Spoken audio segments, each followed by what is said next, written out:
welcome to today's edition of the Hillbilly Files. I'm Leo. I'll be your host today. We have a really strange one for you today. You're probably not going to believe this one. This one, it actually started off innocent enough. You know how, most of our videos are Hatfields, McCoys, the feud, violent things, historical events, that sort of stuff, historical people. This one started off innocently enough. Heather and I were going to try to do more or less a feel-good story. We'd done a lot of tragic stuff lately. So we thought we'd just do one that had sort of a good feel to it. We started researching. We knew about this before, and we started to do this story a couple times, and we got to looking into it, and this is one that really deserves to be told. We're going to go ahead and we're going to do this one. Some Hatfields right there, and several notable people here in this graveyard. But the ones I wanted to show you, the one I wanted to show you today and tell you about is right up here. Now, I just came down and we did a preliminary search and got an idea of where he's at, and came down, and 2 days in a row went right to it. Didn't have to crawl under any brush, didn't have to do thorns, none of that stuff today. Went right to it. 2 days in a row, imagine that. Went to a graveyard yesterday with 5,260 graves, and I think it was the first or second one we checked. We brought some articles, as a matter of fact, that I wanted to show you, and some other stuff as well. Now right here,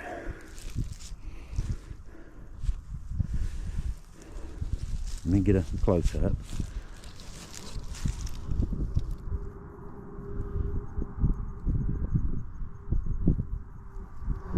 Now this is Antoine Auguste Gaujot. I'm not sure if I'm pronouncing that right, but his friends called him Tony, so we'll just go with that. We'll go with Tony.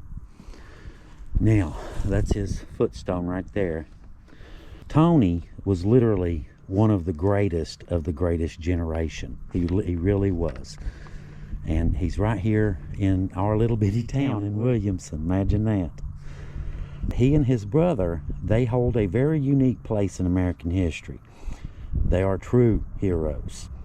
They're the only two of their kind to exist in America. Imagine that. They hold a distinction that no other people have ever held. There have been 5 sets of brothers to win the Congressional Medal of Honor. The Gaujot brothers are one of them. Now that right there is special enough. You're already, that's a very exclusive group. These brothers, they go very much further than that. And we didn't even realize just how far. Heather and I we had no clue until just recently. Like I said, they're the only brothers to have won the Congressional Medal of Honor. They're the only ones to have won them in separate military campaigns. Antoine, he received his in December of 1899 for meritorious action above and beyond the call of duty during the Philippine insurrection.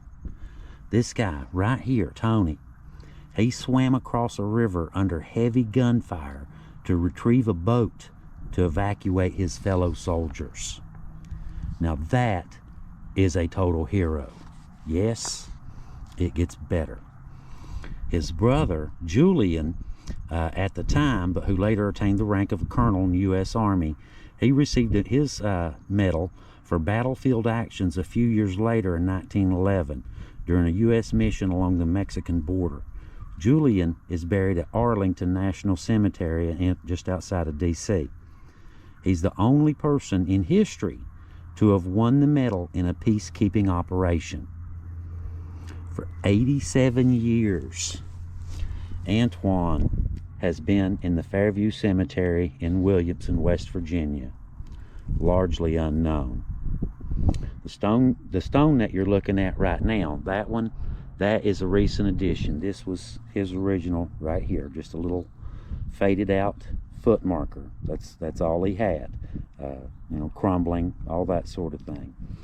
a man named John Tooney, veteran service officer with the West Virginia Department of Veteran Affairs. He found out about this grave, and that man fought for 2 years to get this headstone here. It took 2 years to get this headstone, that footstone or headstone, put there, and they made the original one, that stone right there. Now you would think that's already a pretty interesting story, isn't it? There's something else though about Antoine that makes this story much more interesting. See, Antoine, like I said, Antoine's brother Julian was sick. Now this is later years, and he had a son named James. Now I'm going to read you a little article from the newspaper that we found, and guys, you would not believe the research that it took to get this stuff. Williamson, West Virginia, April 4th, 1936. Colonel A. Gaujot died of bullet wounds today. 15-year-old James Gaujot, his nephew, yes, this is Julian's son, right, remained in jail without formal charges since his arrest after the shooting. Assistant Prosecutor S.M. Friedberg said he will be questioned today. Magistrate Emmett Keetle, a close friend of Gaujot who spent the night at his bedside, said that his dying request was that the boy not be prosecuted. The 57-year-old retired Army officer and his brother, Colonel Julian Gaujot, 61, father of James, are the only brothers in the United States holding Congressional Medals of Honor. Physicians said that Colonel Julian Gaujot, confined to his hotel room by illness, hang on, my foot's going to sleep.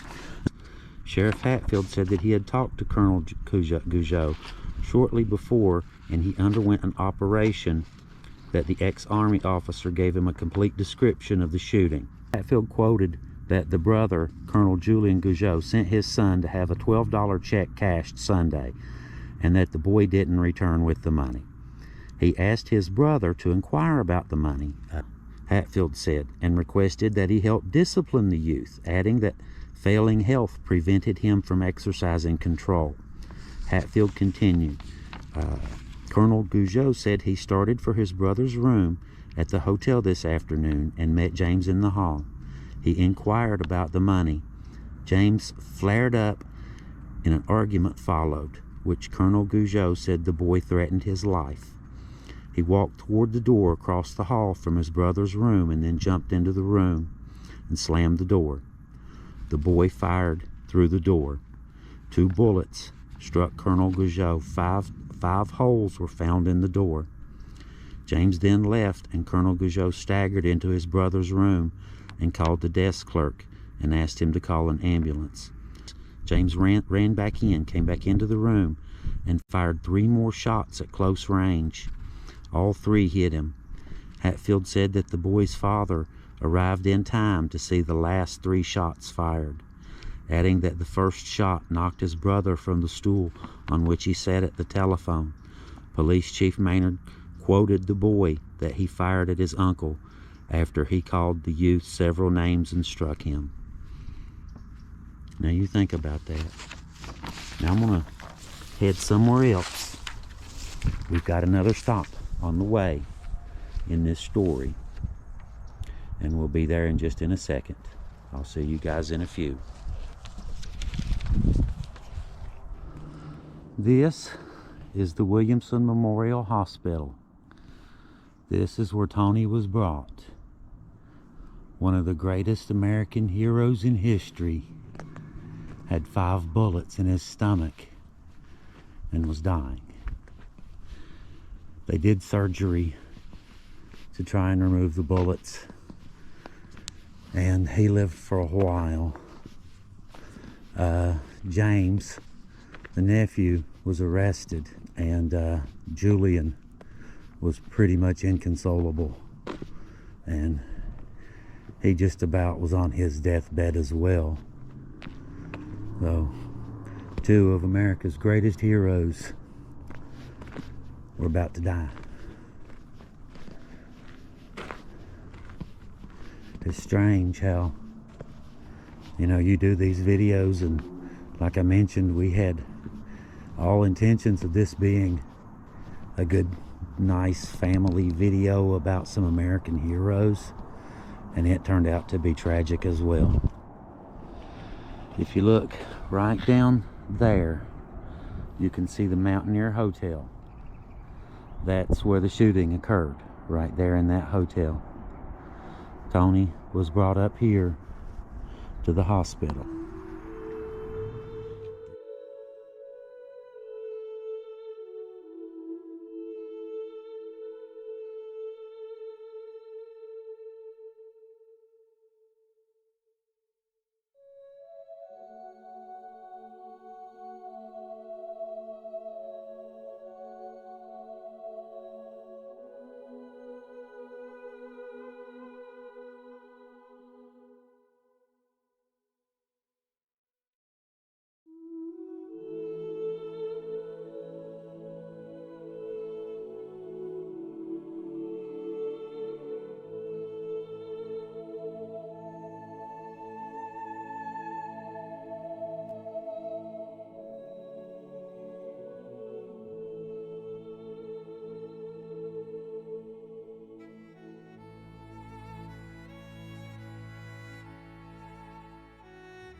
It's just, to me, it's just amazing to hear stories like this.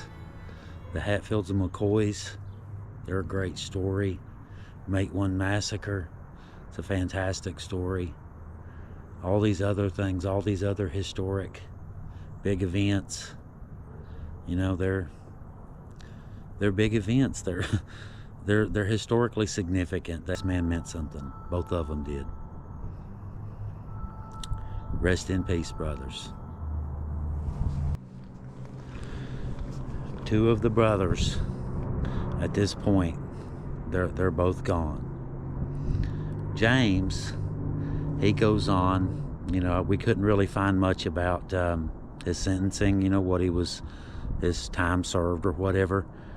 But he goes on to. He's in World War II. He gets, I believe he gets drafted. We're not 100% if he volunteers or got drafted.